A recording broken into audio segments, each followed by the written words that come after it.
minggu kemudian ya terjadi mujizat. Ibu sembuh. Ketika saya hidup di Bruder Alma ya, awalnya itu saya, apakah betulkah saya memilih seperti ini ya, tinggal bersama mereka ini. Jujur saja kita mandikan mereka, mereka buang air besar, kotoran itu mau tidak mau kita harus bersihkan. Dan itu, waduh sulit sekali awalnya itu. Tetapi akhirnya saya bertemu dengan satu anak namanya Jackson di Malang, dia di Wisma Dewan Daru, anaknya itu kasusnya CP. Saat itu ia terjatuh, terus dia menangis. Akhirnya saat itu saya kan di dalam kamar, jadi saya dengar bunyi, saya keluar. Sampai sana dia kan terjatuh, jadi menangis. Saya berlutut di depannya, saya mau kayak bangunkan dia itu kan. Akhirnya dia melihat saya sambil menangis, dia panggil saya dengan sebutan Bapak. Saat itu saya bukan melihat Jackson ya, bukan melihat manusianya. Tapi saat saya itu langsung saya lihat Yesus di situ.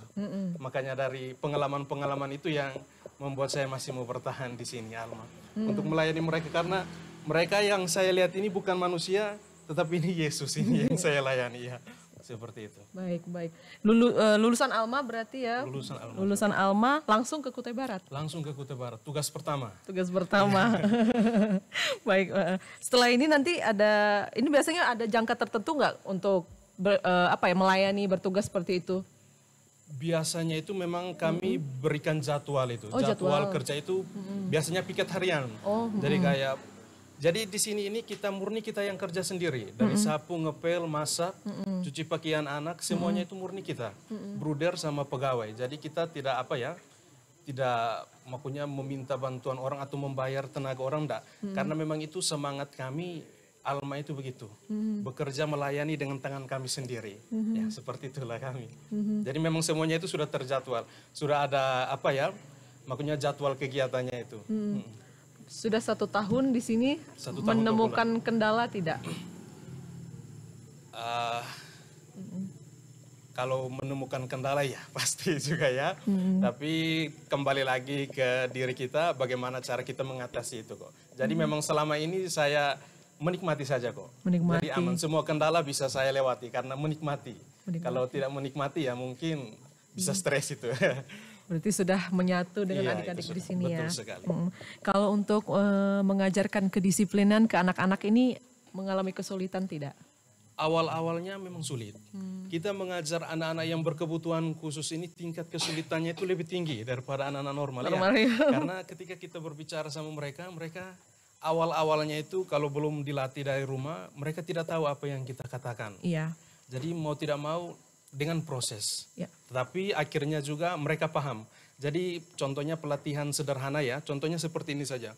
Mereka yang awalnya ke sini kalau tidak bisa buang air besar di kamar mandi, biasanya itu kan pokoknya buang air besar di mana saja.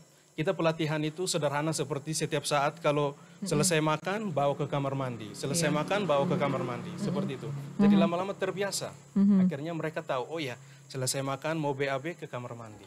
Baik, Bruder Putra, bisa disebutkan tidak untuk indikator penilaian keberhasilan anak asuh itu menurut Bruder itu seperti apa?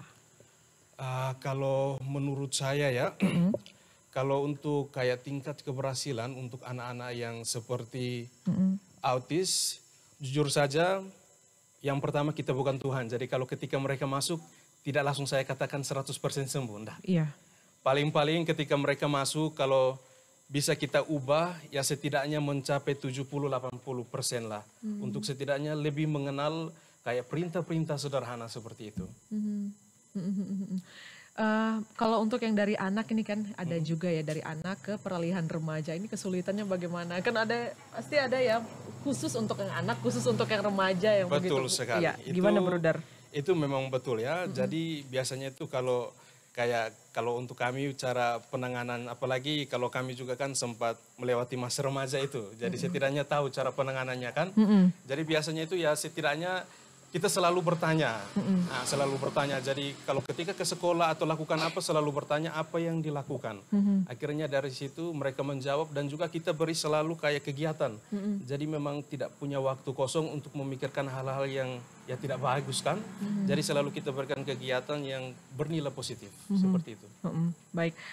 Untuk memenuhi kebutuhan pangan nih Bruder ya, ke sehari-harinya anak panti ini Berapa biaya diperlukan untuk keperluan sehari-harinya, Bruder? Kalau untuk biaya sehari-hari ya, biasanya itu kalau sehari itu kami kalau belanja saja Iya. itu sampai 300 lebih lah. Kalau bisa dihitung 400 sudah. 400 Itu untuk ribu sehari saja ya. sehari, oh ya. 400.000 sehari. Tapi itu akhirnya di apa lagi ya? Karena memang kita beli kayak 400 itu akhirnya bisa sampai 2 hari juga. Jadi sekali beli itu bisa sampai 2 hari, 3 hari kok. Tapi tidak pernah kekurangan makanan, Bruder. Puji Tuhan, Puji tidak Tuhan pernah, tidak ya. pernah ya. Betul sekali. Ya, Dan, baik. ya, itu memang ada masa-masa seperti kalau untuk masa kami sekarang, puji Tuhan memang sudah tidak terlalu, tapi masa-masa beliau, Bruder Sipri ketika mereka masih buka di Kutai Barat, itu memang susah sekali. Itu memang saya tahu karena memang saya dengar cerita dari beliau sendiri maupun beberapa umat warga yang bercerita. Itu memang ketika baru dibuka panti di sini sangat susah. Tetapi puji Tuhan dengan berkat Bruder Sipri terus dengan orang-orang yang baik, terutama Pak Hilarion yang selalu membantu kita, akhirnya puji Tuhan sekarang sudah tidak terlalu lagi ya. Sudah tidak lebih terlalu bagus. lagi, puji Tuhan ini ya. Adik-adiknya tercukupi. Betul Nah, sekali. kalau Bruder Putra tadi ya melihat adik-adik kecil ini pasti kangen dengan sosok seorang orang tua. Ini bagaimana Bruder menghibur mereka? Biasanya kalau cara menghibur mereka ya, kayak tadi itu, kalau apa biasanya saya kayak gendong. Kalau tidak kebiasaan, contohnya kalau si anak Rizky itu dia suka naik di kaki saya, baru suka lompat itu kan. Biasanya saya lakukan seperti itu. Ya, Kalau tidak, kayak ajak mereka jalan sama motor itu kan. Jadi jalan-jalan keliling kalau memang mereka sedih sih. Seperti itu. Itu setiap hari kangen atau di Tidak sih. tertentu? Enggak ya? Hari-hari tertentu saja, karena memang setiap hari, karena mereka ini setiap hari di sini bahagia sih, karena memang punya teman banyak kan, terus banyak kegiatan juga, jadi mereka tidak terlalu berpikir sampai hal itu. Tetapi memang ada hari-hari tertentu mereka kangen dengan orang tua, itu pasti wajar. Pasti. Dan itu caranya seperti yang tadi itu, salah satu hal seperti itu, tapi memang masih ada banyak lagi caranya kok. Ya, tadi juga disebutkan sama Bruder ini ada 4 kali pindah. Sudah ngerasain juga nggak angkat-angkat barang begitu enggak ya? Nah, belum saya, soalnya saya Sudah datang datang, sudah di sini. sudah di sini. Ya, betul sekali. Brudernya senyum-senyum ini.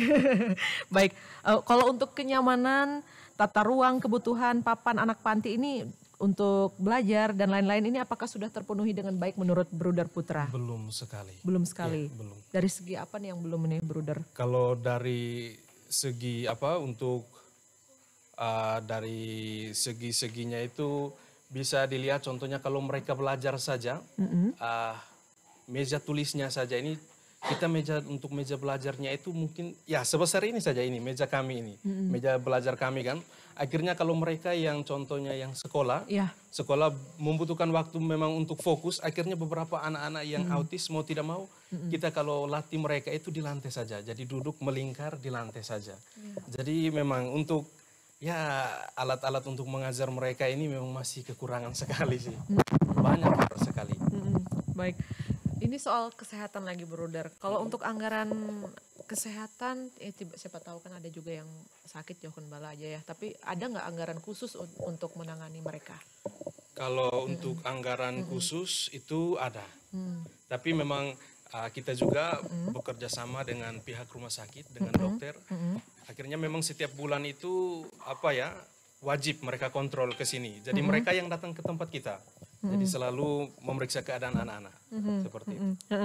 Di sini Bruder yang dipercayakan ketika ada masalah yang merasa paling enak begitu yang dicurhatin itu sama siapa? Bruder sama siapa? Kalau saya ya, kalau saya tidak biasa curhat sama orang sih. Bukan maksudnya anak-anak yang enaknya curhatnya kayak gitu kan ada suatu. Begitu ya. Kalau di sini anak-anak yang biasa mereka suka curhat ya. Bruder Moses hampir semua, pokoknya semua. Ya, semua. Karena begini ya, mereka anggap kami sebagai bapak. Iya. Jadi ketika curhat ke Bruder Sipri, datang lagi ke saya. Hal yang sama juga. Seperti itu. Bruder yang termuda nih berarti Bruder Putra ya? Iya, itu sudah. Oh iya. Baik-baik.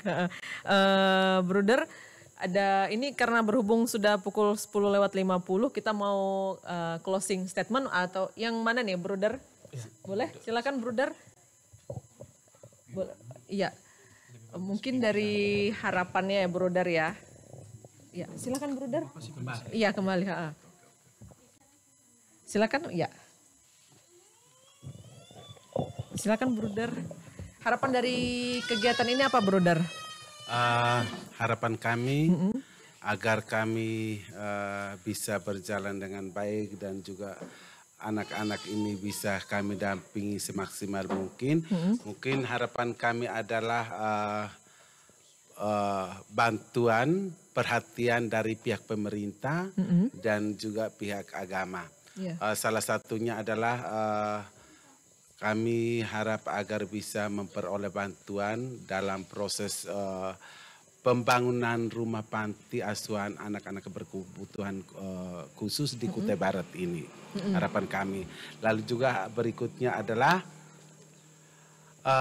mudah-mudahan dengan kunjungan seperti ini kami semakin dikenal dan juga kami mendapat bantuan donasi dari saudara-saudari yang belum mengenal keadaan situasi kami atau pelayanan kami di tempat ini, dengan cara mereka masing-masing bisa membantu kami untuk memenuhi kebutuhan biaya makan minum secara khusus bagi anak-anak berkebutuhan khusus ini. Lalu juga membantu kami untuk biaya pendidikan dan juga kesehatan. Jujur bahwa kami pada umumnya untuk bila mau siapkan dana untuk kesehatan, kami jujur tidak ada. Kami hanya setiap kali kejadian seperti itu untuk seperti anak-anak mereka panas, otomatis ya kami berikan paracetamol ya untuk turun panas atau komik ketika mereka batuk pilek ya. Tetapi untuk dana khusus itu tidak ada, sehingga kami berharap agar kami mendapat bantuan dari para saudara-saudari kami yang ada di Provinsi Kalimantan Timur secara khusus Kabupaten Kutai Barat ini. Tapi Brother, apakah ada perhatian khusus juga nih dari pemerintah daerah Kutai Barat kepada panti asuhan? Mungkin dari berupa bantuan dari sembako atau juga anggaran untuk bantu-bantu pembangunan begitu, Brother? Selama ini belum ada. Memang pernah kami dibantu perhatian dari pihak pemerintah, itu dari dinas sosial pernah mereka datang mengunjungi kami membagi sembako. Membagi sembako. Membagi sembako tahun berapa itu Brother? Tahun 2000. 2000. Ya 2000 sebelum ini pandemi. Iya sebelum pandemi. 2019 berarti Brother ya? Kok sebelum pandemi? Kayaknya 2000, pokoknya bersamaan dengan pemilihan bupati kemarin. Iya, oke 2019 ya berarti. Baik, itu saja pertanyaan kami Brother. Terima kasih sebelumnya sudah menerima kami Brother untuk melakukan bakti sosial dan juga adik Marcelinus. Terima kasih ya. Tetap ceria selalu. Terima kasih Brother. Baik pendengar, demikian dialog interaktif kami di luar studio langsung dari Panti Asuhan Bakti Luhur di Kampung Asa, Kecamatan Barong Tongkok, Kutai Barat. Saya Elvira beserta tim yang bertugas mengucapkan terima kasih untuk Anda yang sudah menyimak kami di RRI Sendawar. Mudah-mudahan sedikit bantuan ini adik-adik bahagia dan semangat ya Brother ya, karena masih ada harapan juga, ada kasih sayang kita juga dengan cara berbagi. Dirgahayu Radio Republik Indonesia ke-77, kolaborasi untuk Indonesia kuat. Kembali ke studio.